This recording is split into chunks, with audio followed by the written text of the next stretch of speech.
I'm 73 years old, and I'm sitting here thinking about the life I built and what it cost me. I can feel it in my bones now, the weight of it.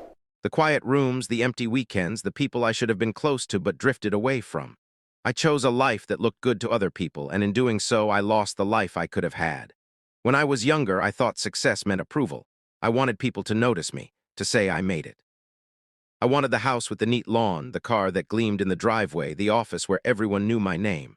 I wanted to be seen as competent, respectable, someone who had it all together. I worked long hours, went to meetings I didn't enjoy, spent evenings networking instead of being with friends or family. And for a while, it felt like I was doing the right thing. Everyone nodded, everyone smiled. I thought that meant I was winning. In my 20s, I was already on that path. I remember my first job in the city, taking the long train rides every morning, juggling multiple projects, volunteering for overtime. I thought every extra hour proved my worth. I remember coming home late, too tired to cook, my wife waiting at the table with a half-finished meal. I'd smile and say, "I had a long day," and sit down.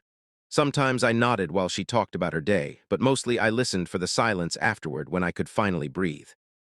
I didn't see it then, but every time I chose work over dinner, work over conversation, work over a simple walk in the park, I was telling my family that they were less important than appearances.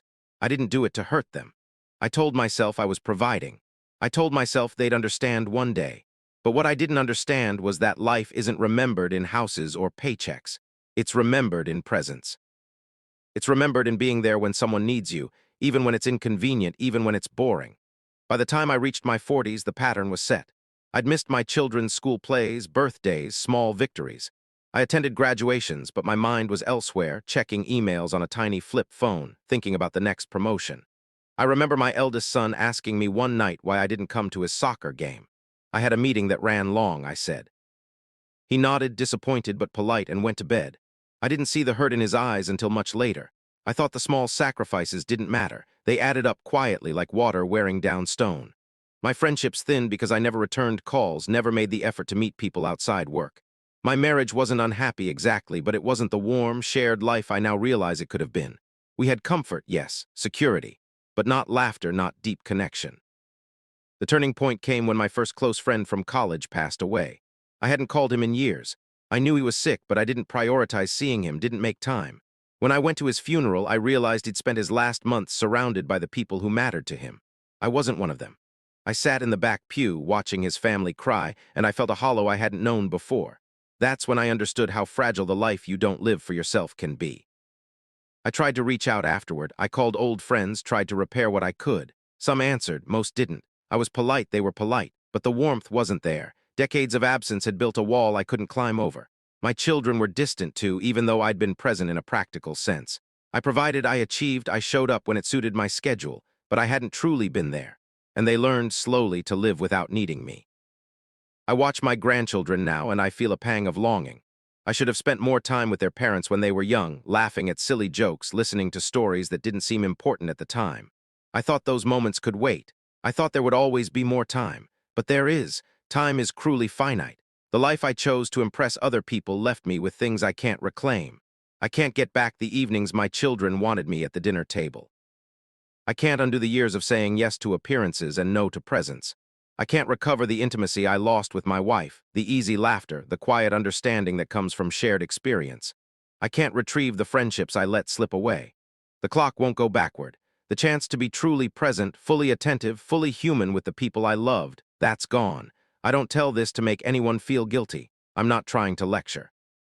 I just want you to understand something that I only understand now. Approval from the outside world is fleeting. The accolades, the nods, the respect of strangers, it doesn't last. What lasts is how you spend your hours, who you notice, who you sit with, who you hold close. If I could say one thing to my younger self, it would be simple. Sit down more. Listen.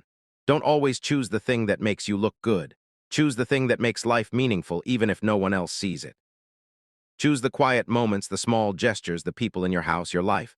Notice them. Don't wait for perfection. Don't wait for the right opportunity. It's all too easy to wait until it's too late.